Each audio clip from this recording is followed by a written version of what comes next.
નમસ્કાર, GSTV news જોઈ રહ્યા છો આપ। હું છું માનસી। આજે 12 વાગે વાત કરવી છે કે આખરે ખેડૂતોને ક્યારે ચૂકવાશે વળતરની। રાજ્યમાં જે ભારે વરસાદ વરસ્યો તે પછી ખેડૂતોના હાલ બેહાલ છે।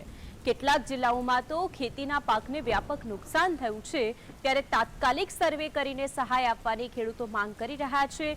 નાના અને સીમાંત ખેડૂતો કે જે સહાયથી વંચિત ન રહે તેની માંગ ખેડૂતો દ્વારા કરવામાં આવી છે। એરંડા, કપાસ, મગફળી, સોયાબીન, તુવેર દાળ આ બધા જ પાકો છે જેને નુકસાન પહોંચ્યું છે। સરકાર દ્વારા સર્વેની કામગીરી હાથ ધરાઈ છે, પરંતુ હવે પ્રશ્ન એ છે કે સર્વે તો કર્યો, પરંતુ હવે સહાય ક્યારે ચૂકવાશે ને શું આપ જે સહાય ચૂકવી રહ્યા છો તો ખેડૂતો માટે પૂરતી છે કે કેમ, તે પણ સૌથી મોટો સવાલ છે।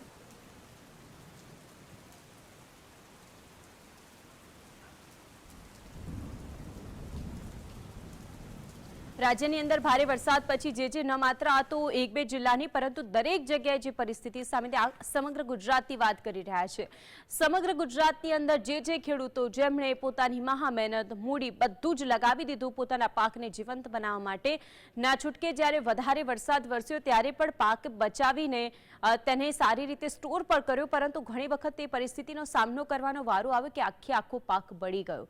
હવે એ ખેડૂત કે જે પોતાની જમીનની અંદર આ બધું જ મહામુનતે વાવે છે, ક્યાંયથી લોનો લે છે, ધિરાણ લે છે, કેટલીક જગ્યાએથી ઉધાર લે છે, દેવામાં પણ સપડાઈ જાય છે, ને જ્યારે પરિસ્થિતિ કુદરતી આફતનો સામનો જ્યારે તેને કરવાનો વારો આવે છે ત્યારે તે કુદરત સામે તો લાચાર હોય છે, પરંતુ તેની આશ એટલી હોય છે કે સરકાર સામું તે લાચાર ન બને, સરકાર તેમની વાત ચોક્કસથી માને, કારણ કે આ સરકાર દ્વારા જ બધી જાહેરાતો થતી હોય છે।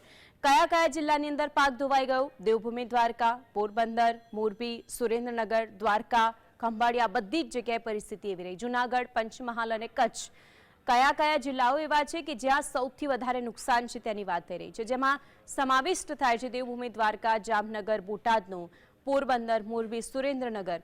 અને કયા પાકને નુકસાન પહોંચ્યું છે તો છે કપાસ, તુવેર, સોયાબીન, મગફળી, તેને નુકસાન પહોંચ્યું છે। એસડીઆરએફના ધારાધોરણ મુજબ હેક્ટર દીઠ 13,500ની સહાયની વાત કરવામાં આવે છે। સરકારના ભંડોળમાંથી વધારાની સહાય પહોંચે છે 9,500, અને જે મળવાપાત્ર કુલ સહાય છે તે છે 23,000, જે સરકારનો નિયમ છે। કુલ નુકસાન સામે ચૂકવણી ફક્ત 15% કરવામાં આવતી હોય છે। હવે સવાલ એ છે કે એસડીઆરએફના જે ધારાધોરણો પ્રમાણે હેક્ટર દીઠ 13,500નો જે સરકારી નિયમ બનાવ્યો છે, જેમાં સરકારી ભંડોળ છે 9,500 રૂપિયા જે ઉમેરવામાં આવતું હોય છે, પરંતુ આટલી સહાયથી શું ખેડૂત બેઠો થશે ખરો? એ સૌથી મોટો સવાલ છે। આ એટલા માટે પૂછવામાં આવી રહ્યું છે કારણ કે જ્યાં સુધી આ પરિસ્થિતિનું નિર્માણ થયું છે ત્યારે આ બધી જ પરિસ્થિતિની વચ્ચે ખેડૂત એમ કહી રહ્યો છે કે તમે ખરેખર સર્વે કર્યો છે ખરો? એ પણ એ સૌથી મોટો સવાલ છે। 82 લાખ હેક્ટર હોય જે જમીનની અંદર વાવણી થઈ છે। ગુજરાતની અંદર ખેડૂતોની 53 લાખ જેટલી સંખ્યા છે।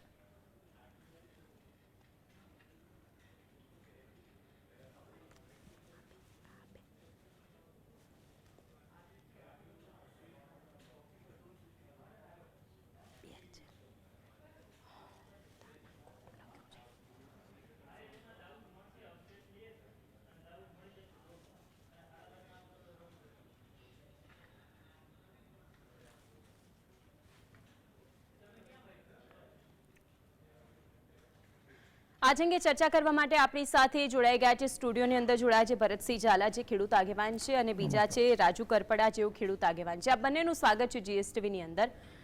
सौथी पहेला भरतभाई आपनी पासे आवा मांगू छुं, जे सहायनी जाहेरातो करवामां आवती होय छे, जे सर्वेनी कामगीरी करवामां आवी छे, परंतु सवाल ए छे के आ सहाय अने सर्वेनी वच्चे जे भेदरेखा छे, परंतु ए सहाय खेडूतो सुधी पहोंचे छे खरी? हथेळीमां चांद बतावવાની વાત છે। 2005 થી જ્યારથી ગુજરાતમાં કૃષિ પેકેજ આવ્યા, સૌથી પહેલું કૃષિ પેકેજ 2005માં આવ્યું હતું 189 કરોડ, એનું અમલીકરણ ન થવામાં અમારે હાઈકોર્ટમાં જવું પડ્યું હતું। એ જ રીતે 2005થી આ 2024નું પેકેજ આવ્યું। 2017, 2016, 2019, 2020 ગઈ વિધાનસભા પહેલાં અમારા આખા સુરેન્દ્રનગર જિલ્લાને એક પણ પૈસો મળ્યો નથી 2023માં। એટલે સમગ્ર ગુજરાતની અંદર સર્વે કોણ કરે છે એ સમજણ પડતી નથી। એટલે આંધળી ભેંસે મોઢું ભાર્યું ઘસા ગઈશ, સર્વે થાય છે, સર્વે થાય છે, સર્વે થાય છે। ટૂંકમાં આ લોકો કોને એકમ ગણે છે, કોને ગામ ગણે છે, કોને નુકસાન ગણે છે, કોણ. ગઈકાલે તે અંજારના નાની ખેડૂતમાંથી મારે ફોન આવ્યો કે સર્વે અધિકારીઓ મારા ખેતરમાં હું લઈ ગયો, ટોટલી કપાસ અને એરંડા આડા પડી ગયા હતા, મૂળિયા પાર દેખાય છે, તોય કીધું કે આ તમારી ખરડ થઈ છે એટલે આ મૂળિયા ઊંચા થઈ જાય એટલે તમારું ખેતર સર્વે નંબરનો ન લેવાય. તો લગભગ બીજી વસ્તુ આજે રાઘવજીભાઈ પટેલે કીધું કે 1.5 લાખ ખેડૂતોને આ સહાય આપવામાં આવશે. તો 1.5 લાખ ખેડૂતોને નુકસાન થયું છે. અમારા સુરેન્દ્રનગર જિલ્લામાં તે 1,19,000 ખેડૂતો છે, એના 90% તમે ગણો નુકસાન છે તો ક્યાં જાય. અચ્છા, ત્રીજી વસ્તુ, સરકાર કહે છે 33%થી વધારે નુકસાન થાય તો વળતર આપવાનું. તો 1 લાખ રૂપિયા જે ખેડૂત લોન લે છે એના 33% ગણો તો તમારે 33,000 રૂપિયાની તો આર્થિક મદદ કરવી પડે ને. સહાયના માપદંડ કોણ ઘડે છે, સહાય આપે છે કોણ અને સહાય લેશે કોણ, એ જ આ ગુજરાતની અંદર નૈતિક મૂલ્યો જ નથી. બીજી વસ્તુ કે અવારનવાર જ્યારે દેશમાં અને રાજ્યમાં ખેડૂતો આપઘાત કરતા હતા ત્યારે નીતિ આયોગ એ વખતે નહોતું, એ વખતે આ પ્લાનિંગ કમિશન હતું અને આરબીઆઈને બધા ભેગા થઈને નક્કી કર્યું હતું કે દેશમાં અને રાજ્યમાં ખેડૂતોના આપઘાત અટકાવવા દેશમાં જ્યારે પણ દુષ્કાળ પડે કે કુદરતી આફત આવે ત્યારે જેટલું પણ ક્રોપ લોન હોય ટૂંકા ગાળાનું પાક ધિરાણ, એ ધિરાણ માફ કરી એટલું નવું ધિરાણ આપવું જેથી કરીને એની નવી ખેતી થાય અને પતિ પત્ની અને બાળકો જીવન જીવી શકે. અત્યારે આપણે આખા ગુજરાતની વાત કરો કે ગુજરાતમાં લગભગ 22 લાખથી વધારે ખેડૂતો પાક ધિરાણ લોન લે છે. એ 22 લાખ ખેડૂતોથી 25 લાખ ખેડૂતોએ 1/4/2016 થી 2019 સુધીમાં 20,000 કરોડ રૂપિયા સરકારનું અને ખેડૂતોનું આ વીમાનું પ્રીમિયમ થઈ ગયું. તો 20,000 કરોડનો વીમા કંપનીઓ બૂચ મારી ગઈ. એ પૈસા અને સરકારના પૈસા ખાતામાં આવે તો ગુજરાતના લોન લીધેલા તમામ ખેડૂતોના ખાતામાં 1,80,000 રૂપિયા આવે. હવે અત્યારની તમને વાત કરું કે અત્યારની જુલાઈ મહિનો અને ઓગસ્ટ મહિનો પૂરો થઈ ગયો. હવે તમે ચોમાસું આપણે 20 જૂને બેસે, હવે ચોમાસું પૂરું થઈ ગયું. હવે મહિના પછી રવિ સિઝન આવશે.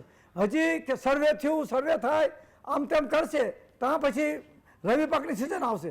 ખેડૂતો રવિ પાકમાં લાગશે એટલે ખેડૂતો ભૂલી જશે. પછી અમારા જેવા રાજુભાઈ કરાવડા જેવા યાદ કરાવશે, ચાલો રેલી, ચાલો ગાંધીનગર, ચાલો ધરણા, ચાલો કલેક્ટરમાં. પણ ખાટલે ખોટ એ છે કે ગુજરાતની અંદર નૈતિક મૂલ્યો, જવાબદારી અને ખેડૂતોને આપવા માટેનો જે એમને વિચાર છે એ વિચાર જ નથી. ઓકે, બિલકુલ. બે વસ્તુ જ્યાં સુધી સરકાર, અને એટલા માટે અમે કહેવી છે, અમે કોઈ પક્ષમાં નથી. 2 તારીખે ગાંધીનગરની અંદર ગુજરાતનો ખેડૂત બોલશે, અમને નુકસાનીનું પૂરું વળતર આપો.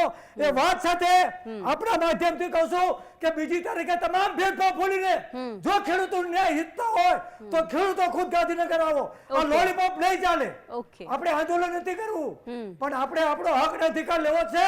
તો 2 તારીખે ચૂપચાપ શાંતિથી આવો ગાંધીનગર અને યોગ્ય ન્યાય મેળવી દેવા નાબૂદી કરો, ઉત્પાદનના પૂરા ભાવ આપો. એટલે જે સરકાર નક્કી કરી રહી છે ભરતસિંહ, આપે જે વાતનો ઉલ્લેખ કર્યો, દેવા નાબૂદ કરો, પાક ધિરાણ લોન માફ કરો, એ વાત અમારી છે. જી બિલકુલ, ભરતભાઈ આપે કહ્યું તે પ્રમાણે હવે એ જે ખેડૂતો છે તે તો પોતાની વાતો રજૂ કરતા હોય છે આગેવાનો સમક્ષ, સરકાર સમક્ષ, પરંતુ એ વાતો પહોંચતી નથી અને તેમને સહાય મળતી નથી. આપે જે વાતનો ઉલ્લેખ કર્યો, આપણી સાથે રાજુભાઈ પણ છે. રાજુભાઈ, ભરતસિંહને આપે સાંભળ્યા, એમણે ઘણી બધી વાતોમાં એ પણ કહી દીધું કે જે નિયમો છે તે નિયમો પ્રમાણે પણ શું સહાય ચૂકવાય છે એ સૌથી મોટો સવાલ છે. સુરેન્દ્રનગરની અંદર જ વિધાનસભાના ઇલેક્શન વખતે જે તે સમયે જાહેરાત કરવામાં આવી હતી, પરંતુ એ સહાય હજુ સુધી ખેડૂતોના ખાતામાં નથી આવી. માન્ય ભરતસિંહભાઈએ જે વાત કરી એમનો આક્રોશ છે બિલકુલ વ્યાજબી છે.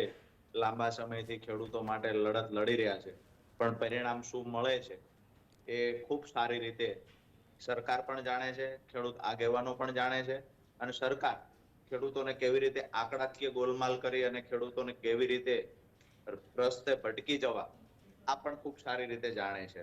હવે જે આજની જે મુખ્ય આપણી વાત છે તો એમાં ગત 25 તારીખથી 28 તારીખ સુધીમાં આપે જે શરૂઆતમાં જિલ્લાઓના નામ આપ્યા એમાં અતિવૃષ્ટિ જેવો માહોલ સર્જાયો.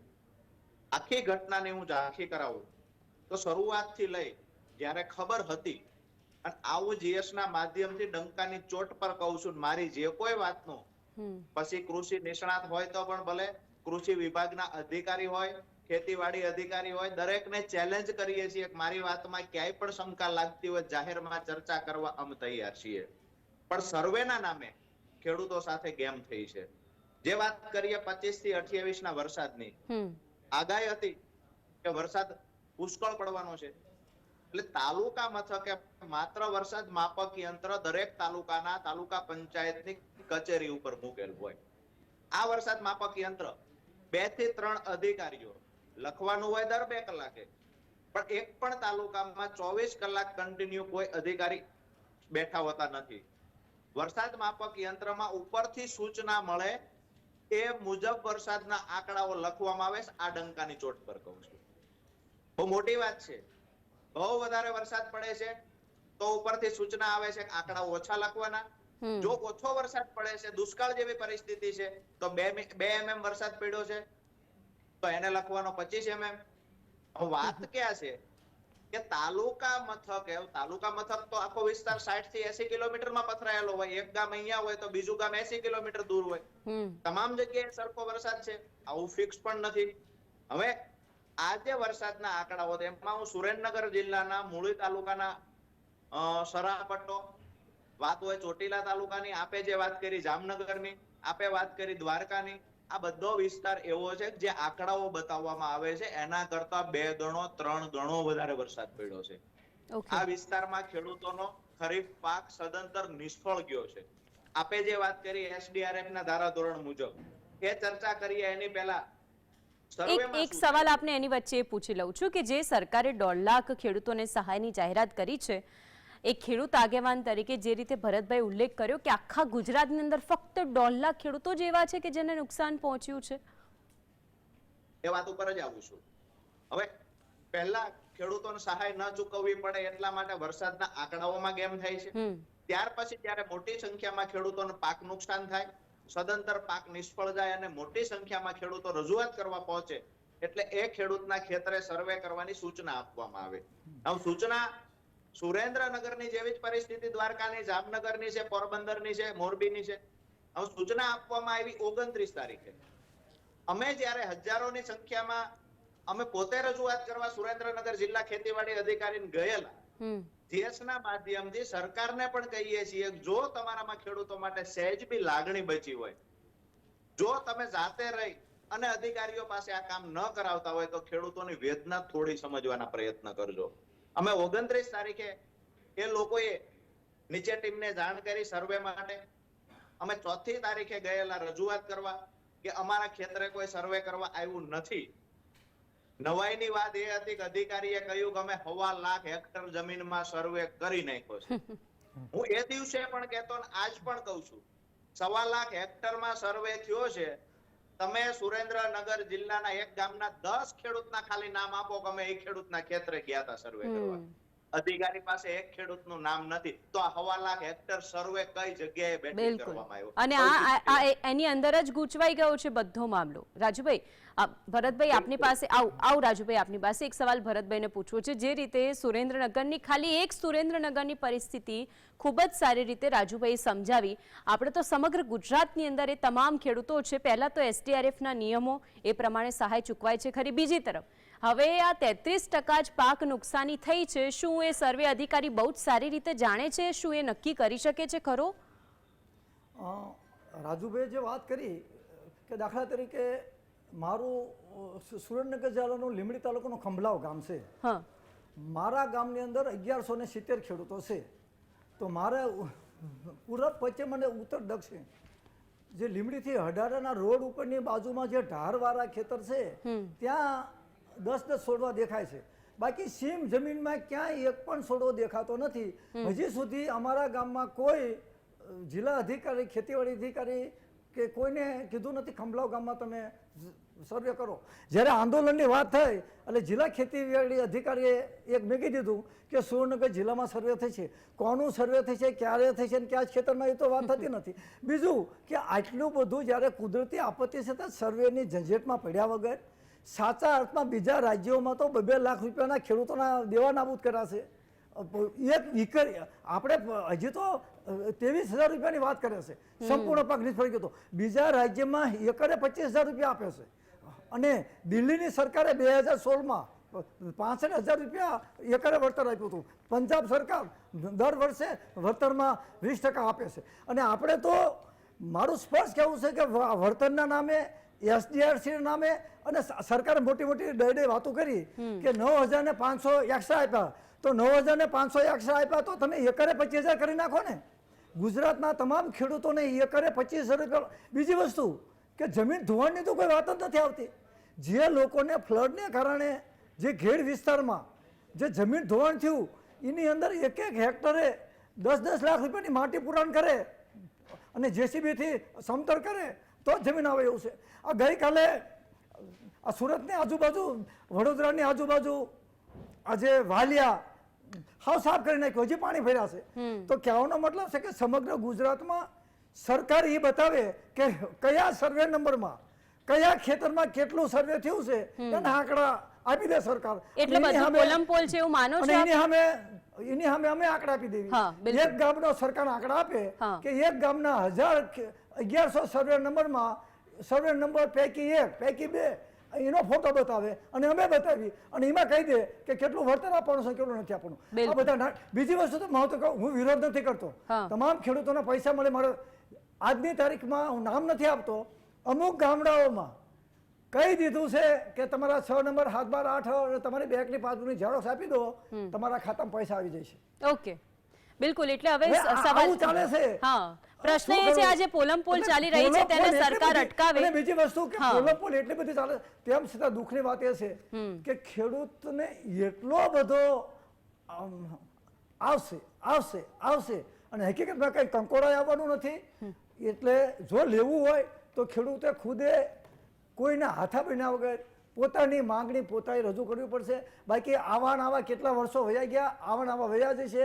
પણ જે સહાયની આપે વાત કરી કેટલાક ખેડૂતોની, તો હવે એમાં એવું થાય ભરતભાઈ કે જે ખેડૂતો હશે તે બિચારા અનેક વખત રજૂઆતો કરીને થાકી ગયા હશે.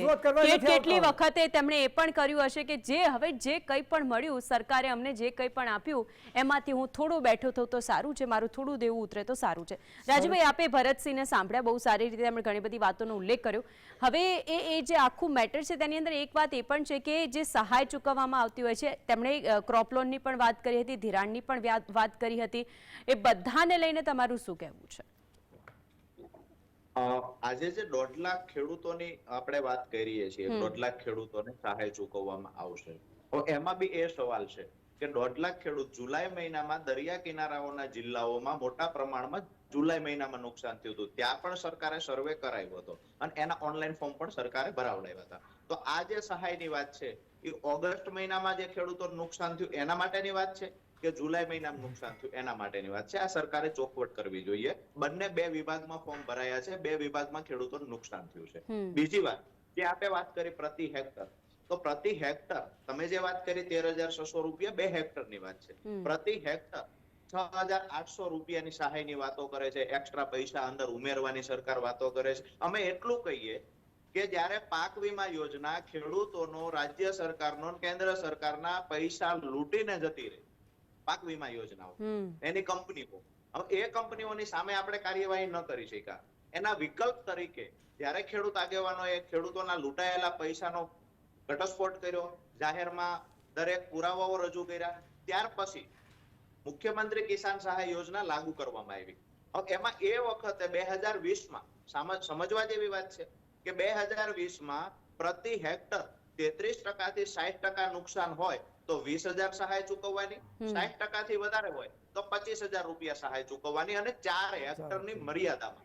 આ જયારે 2020માં વિજયભાઈ મુખ્યમંત્રી હતા ત્યારે પાક વીમા યોજના રદ કરી અને મુખ્યમંત્રી કિસાન સહાય યોજના જ્યારે ખેડૂતને પાક નુકસાન થાય ત્યારે એ સહાય યોજના અંતર્ગત ખેડૂતને વળતર ચૂકવવાની વાત હતી. મતલબ સાફ છે કે સરકારે સ્વીકાર્યું પ્રતિ હેક્ટર 20,000 રૂપિયા તો મળવા જોઈએ જો 33% થી વધુ નુકસાન હોય તો, અને 4 હેક્ટરની મર્યાદામાં. તો આજે એ વાત ક્યાં છે? એક સાદી ભાષામાં રાજુભાઈ કોઈ પણ ખેડૂત સમજી શકે એ સાદી ભાષામાં આપણે સમજીએ કે હેક્ટર દીઠ જે વાવેતર કર્યું છે અને તેની અંદર એક તરફ એસડીઆરએફના ધારાધોરણો છે, ખેડૂતે જે પોતાનું ક્યાંકથી લોન લીધી અને બધું જ વાવેતર કર્યું, તેને આશરે કેટલું નુકસાન પહોંચ્યું હશે અને નુકસાનની સામે સરકાર કેટલું વળતર ચૂકવે છે, તો પણ તે દેવામાં તો રહેશે, એ સામાન્ય રીતે સમજાવશો. નુકસાન જે છે એના પ્રમાણમાં સરકાર ક્યારેય નુકસાન ભરપાઈ કરી શકે એટલી સહાય તો સરકાર ચૂકવવાની નથી. પણ ખેડૂતને પ્રતિ હેક્ટર, ખેડૂતને માત્ર ખર્ચ પ્રતિ હેક્ટર 65 થી 70,000 થાય છે. પછી જે વાવેતર અલગ અલગ ક્રોપ જે વાવણી થઈ છે, કપાસનો અલગ ખર્ચ હોય, મગફળીનો અલગ હોય, તેલબિયાનો અલગ હોય, બધાના ખર્ચો અલગ અલગ છે. પણ જે સરકાર અત્યારે જે સહાય ચૂકવવાની વાત છે, જો પ્રતિ હેક્ટર 4 વર્ષ પહેલા સરકારે 20,000 રકમ નક્કી કરી હતી, તો મોંઘવારીનો જે વધારો થયો છે એ પ્રમાણે 20,000 કરતા પ્રતિ હેક્ટર રકમ વધારવી જોઈએ, પણ સરકાર વધારતી નથી. આ રકમ પણ માત્ર ખેડૂતને અત્યારે આર્થિક થોડા અંશે મદદરૂપ થઈ શકાય એવી રકમ છે. ખેડૂતોને નુકસાન ભરપાઈ કરી શકે એવું નથી. બીજી વાત કે આજે આ વર્ષે જે લોનો છે, ખેડૂતો કોઈ પણ ખેડૂત લોન રિન્યુ કરી શકે એવું નથી. તો સરકારે એની ગંભીર ચિંતા કરી અને ખેડૂતોનું વ્યાજ માફ કરવું જોઈએ. જે ક્રોપ લોન ખેડૂતોએ લીધી છે, આ ચાલુ વર્ષે ખરીફ પાકમાં જે ખેડૂતોએ લોન લીધેલી હતી, એનું ક્રોપ લોનનું વ્યાજ પણ માફ થવું જોઈએ. આ અમે ખેડૂતો વતી, તમે ખેડૂતની પરિસ્થિતિ જ્યારે એના ઘરે જાઓ, ખેતરે જાઓ, એની પરિસ્થિતિ જુઓ, ખૂબ દયનીય સ્થિતિમાં આજે ખેડૂત છે. ક્રોપ એને જે ખરીફ પાક માટે લોન લીધી છે, એ લોન ભરપાઈ કરી શકે, રિન્યુ કરી શકે આવી સ્થિતિ ખેડૂતની નથી. તો વ્યાજ સરકાર ભોગવે અને ખેડૂતની લોન ઓટો રિન્યુ કરી દેવામાં આવે. બીજી વાત કે જે સહાયની વાત છે, તો મિનિમમ 20,000 કરતા વધારે પ્રતિ હેક્ટર ચૂકવવામાં આવે. જે સર્વેની મહત્વની વાત છે, તો આજે દરેક જિલ્લાઓની અંદર 25% વિસ્તારમાં સર્વે થઈ ગયો છે. આવા ઓફિશિયલી આંકડાઓ છે. ખરેખર એક પણ જિલ્લામાં 10 ખેડૂતના નામ કોઈ આપી શકે સર્વે થયો કઈ રીતે? સર્વે કઈ રીતે થયો? ઓફ રેકોર્ડ થયો? કોઈ અધિકારી પહોંચ્યું નથી? આખરે સર્વે કરીને જવાબ આપ્યો કઈ રીતે તેમણે? બિલકુલ ઓફિસમાં બેસીને સર્વે થયો છે. એ સિવાય જે રોડ ઉપર અધિકારીઓ, ગ્રામ સેવકો નીકળી શકે એવું હતું, તો પોતાની ગાડી, પોતાનું બાઇક લઈને રોડ ઉપર ચાલી અને એમને અંદાજિત સર્વે લખી લીધો છે. એને એ લોકો પ્રાથમિક સર્વેનું નામ આપી રહ્યા છે. કોઈના ખેતર જઈને પંચરોજ કામ કરવામાં નથી આવ્યું. કોઈ ખેડૂત આગેવાનને સાથે રાખીને ફોટા પાડવામાં નથી આવ્યા. તો રાજુભાઈ, એક એવી આશા રાખીએ આપણે કે આ જે અધિકારીઓ છે, કદાચ તેમના ઘરમાંથી જ તેમના જ પિતા કે તેમનો પુત્ર કોઈ ખેડૂત હોત અને તેમને આવી રીતે નુકસાની થઈ હોત, તે કોઈ સર્વે કરવા ન આવ્યો, તો કદાચ તેમને એવો ખ્યાલ આવત કે ઓફિસમાં બેસીને સર્વે કઈ રીતે થાય છે અને આ જે ખેડૂતો કહી રહ્યા છે કે તેમની પાસે કશું જ નથી અને એમને સહાય ચૂકવવા માટે પણ એક પેપર સાઇન ઉપર લખી દેવામાં આવે છે કે ભાઈ તમારા ખેતરની અંદર તો આટલું નુકસાન છે. કદાચ એમના ઘરની પરિસ્થિતિ આવી હોત તો એ સમજી શકત, બાકી તો બધું આપણને ખબર જ છે. રાજુભાઈ અને ભરતભાઈ, આ બંને અમારી સાથે જોડાયા તે બદલ આપ બંનેનો આભાર. હવે સવાલ એવો જ છે કે પ્રધાનમંત્રી ફસલ વીમા યોજના એ બંધ કરી દીધી, મુખ્યમંત્રી કિસાન સહાય યોજના એ પણ બંધ કરી દીધી. જે સહાયની જાહેરાત કરો છો, 1.5 લાખ ખેડૂતો જ શું સમગ્ર ગુજરાતમાં એવા છે કે જેમને ખરેખર સહાયની જરૂરત છે? જો સુરેન્દ્રનગરની અંદર જ જે રીતે ખેડૂત આગેવાને એ વાતનો ઉલ્લેખ કર્યો કે 90% જેટલા ખેડૂતો એવા છે કે જેમનું બધું જ સંપૂર્ણ બળી ગયું છે. એક સાચી દિશામાં પહેલ કરીને સાચી રીતે સર્વે કરો તો સારું છે કે જેનાથી એક ખેડૂત ફરી એક વખત બેઠો થઈ શકે. આ સાથે વિશેષ માલ બસ આટલું જ. નમસ્કાર.